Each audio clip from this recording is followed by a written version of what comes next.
Hey Tally, are you looking forward to the WoW 20th anniversary event? Oh, well, not quite yet, I'm not, Evie, because I haven't watched your guide in this video yet, so I know literally nothing about it, but also because I'm just so excited about opening my Great Vault this week. Oh, I love the Great Vault. It's always so much fun. Yeah, exactly. And I've worked extra hard this week to fill out all of my vault slots because I really want to get my last piece of tier and basically be sorted and ready for patch 11.0.5 and enjoy the anniversary patch. You filled every slot.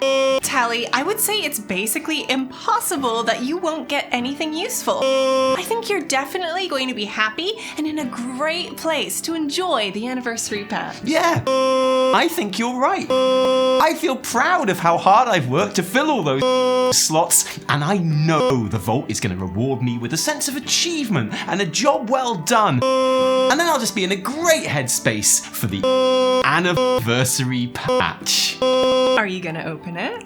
Well, yeah. Why would I wait? Let's get this loot party started.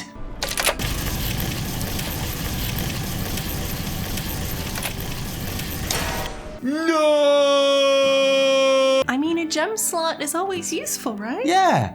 I can't wait for the 20th anniversary. Knowledge is power. Hello Internet, Taliesin here. Welcome to another episode of the Weekly Reset, Taliesin and Evertel's wondrous wisdom show. And this is a special episode where all we are going to be talking about is the 20th anniversary in-game event, patch 11.0.5, and give you the complete lowdown on everything happening and what you have to do to get all those beautiful high-res, unique, and time-sensitive rewards. So that means no talking about the race to world first heroic for guilds with a name a bit like Immortalis. We came 5th, so we are the 5th best guild in the world with a name a bit like Immortalis, which I can't decide is either awesome because it's like top 5 or really sad. So I'm just gonna go ahead and say it's awesome. It means no talking about how last week's Titan Archives quest revealed to us exactly what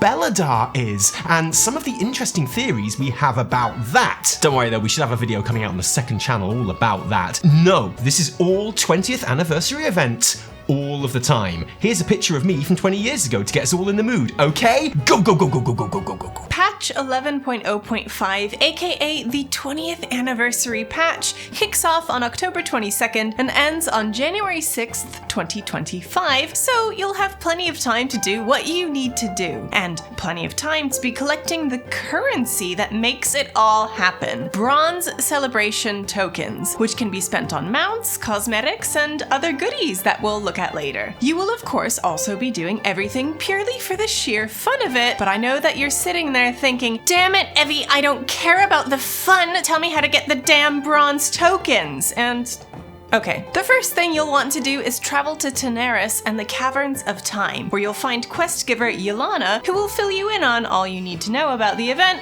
which will involve 3 intro quests, showing you around some of the fun things you can do, but don't worry, it's not just fun, there's bronze too! 13 in total for these quests, which can only be earned once per account. Tokens can be collected by completing quests and events throughout the patch. First of all, make sure to pick up daily quest Celebrate Good Fun, which can be completed by doing pretty much any of the fun things around you, and which, way more importantly, will award 3 tokens per day. Let's take a moment to look at those games. Fashion Frenzy will test your sartorial skills, with players being given a dress-up prompt and then voting on who is the best dressed. Costumes available for players to dress up in as their favorite iconic WoW goodies and baddies, complete with catchphrases and emotes. You'll see your Illidans and your Garroshes and your Anduins, but if there's anyone I'm going to get all up in, it's gonna be Daddy D. Mount Mania is, you guessed it,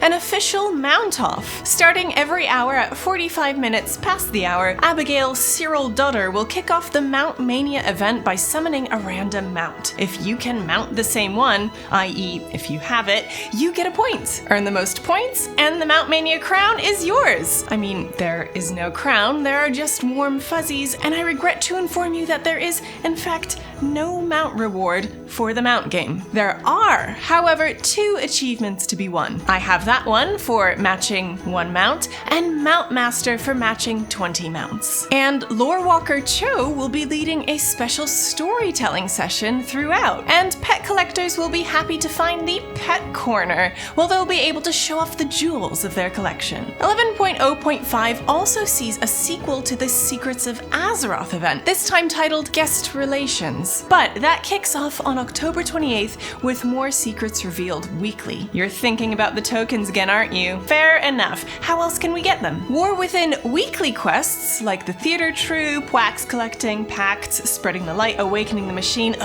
etc. award 1 token each, and the weekly Khazalgar meta quests, Aiding the World Soul, Archives quests, and the Delves quest award 2 tokens each, as does the weekly calendar event, which will launch with the Arena Skirmishes event. Oh, unlucky everyone, sorry. But the week after will be the Cataclysm Timewalking, which is a lot more fun and gives you tokens. The special assignment Dungeon Rep quest will also give you 2 tokens per week, which adds up to a grand total of 33 tokens per week. And I know what you're thinking. You're thinking, that's not enough tokens. And you're right, because actually there's loads more things to do and tokens to earn that I haven't even told you about yet. Raid. Kick off the celebration with the return of Blackrock Depths. Once a classic dungeon, now rejigged as an 8-boss raid. Not just good news for raiders, this is also a pretty cool lore drop as well, as we'll be guided through it by Moira Thorison herself, taking us through the story of the Dark Iron Dwarves and facing off against the final boss of Dagran Thorison. No, not that Dagran Thorison, Moira's naughty kidnapper come husband and Dagran II's Dark Iron Daddy. This is another great addition in the line of really good and story-relevant time-walking raids and dungeons that we've seen recently, so I can't wait to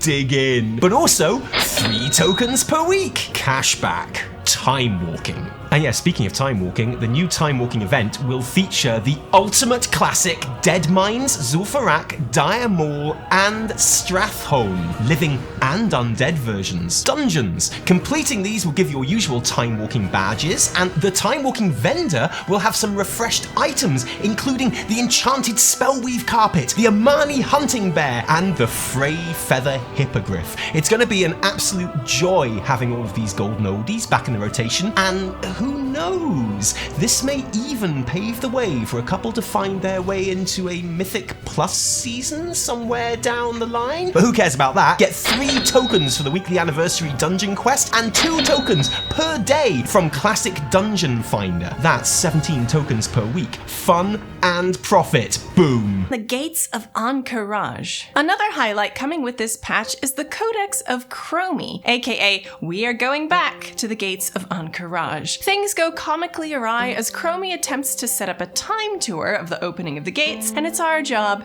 as ever, to clean things up. This is a 10 to 20 player scenario, which you can queue up for using Group Finder from level 15, and we'll see you facing off against Scourge, Legion, and Qiraji invasions, as well as the return of classic bosses Tichondrius, Osirian, and Kel'Thuzad. Don't forget to set your in-game FPS for the lowest you possibly can for the authentic experience. What fun! What excitement! What 3 tokens for the weekly and 2 from the Group Finder per day! World bosses. It's not a proper nostalgia trip without revisiting some old-time big baddies, so we're delighted to see the return of Doomwalker, Azaragos, Lord Kazak, and the Dragons of Nightmare as downable world bosses in Tanaris, with the addition of a couple new ones, Archivon the Stonewatcher and the Shah of Anger. Bosses will be on a daily lockout with the chance to drop some sweet mounts. The Illidary Doomhawk from Doomwalker, the Grand Black War Mammoth from Archivon, and for Pandaria Remix slackers such as myself,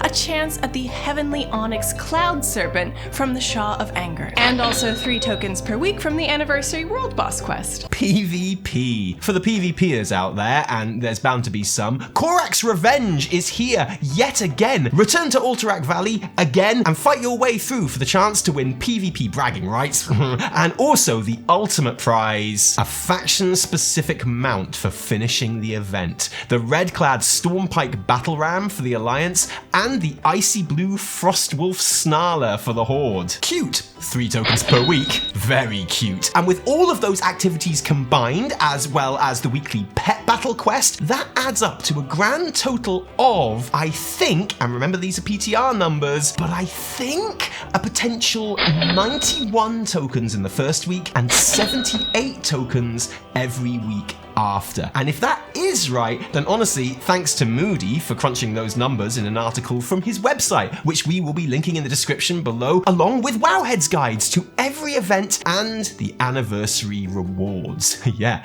I said rewards, because you're not going to be sitting on those bronze tokens like Scrooge McDuck. You're going to be spending them on sweet, sweet anniversary goodies. Rewards. The hallmark of this patch, and the reason we're doing anything, is the reworked Tier 2 armor sets. These iconic bits of garb have been up-resed and polished to perfection for all 8 existing sets, and we've seen new sets added so that all 13 classes can get a hit of that sweet, crunchy Tier 2 goodness. Oh my god, they're so good. Even the Hunter set, and let's be real, is because of these bad boys that you're going to be doing pretty much anything for the next couple of months. And the fun, and because of the fun, obviously. The fun and these incredible sets, and which we assume are time sensitive and won't be available again after the event, until they appear on the trading post in a year or so. That's not an official guide bit, that's just me being sarcastic, okay? That's not official. I know lots of you can't always tell, sorry, I should be more careful with the sarcastic stuff, I know. It will cost you 60 bronze celebration tokens for your first armor set, but that will award you the upgraded apparel achievement and give you a discount on future sets. And then purchasing your second armor set will award the classy dresser achievement and an even greater discount on the remaining sets. Completing your tier 2 collection will take a total of 320 celebration tokens, which isn't all that bad really, if 4 weeks worth of token collecting isn't all that bad really. There's still loads of stuff to spend your bulging bag of coin on. Players can buy sword, shield, cloak, ring, or helm transmogs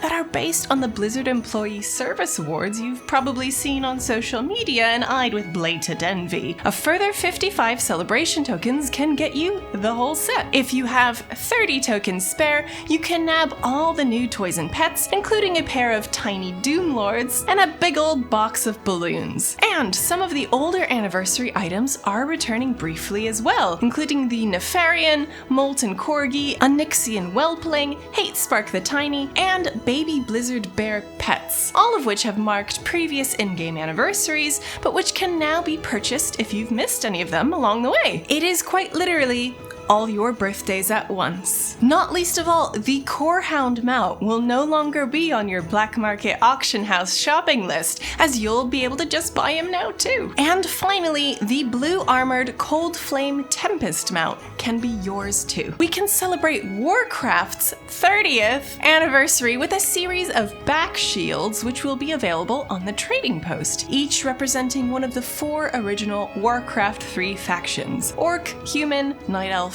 and Scourge. No bronze tokens needed. Shamans will finally get their goofy Ascendance forms and their less goofy Ascendance forms. Oh, and Dracthyr are getting like 6 more classes to play, all of which can still fly using Soar and be the badassest member of any Dawnbreaker dungeon party ever. I have one last big question about patch 11.0.5. On the roadmap for War Within, so far the only roadmap we have for the rest of the year, this patch was marked as containing the 20th anniversary event, but also new story. And you know me, fam, you know new story is pretty much my favorite thing that can happen in the game, preferably in the form of a new cinematic, but honestly anything really, because I am such a greedy little lore goblin. We know that there are some really interesting dialogue prompts being added around Dornogal in this patch, which appear to very explicitly be laying the foundation for the setting of a future patch, which we discussed at length last episode, but I'm just wondering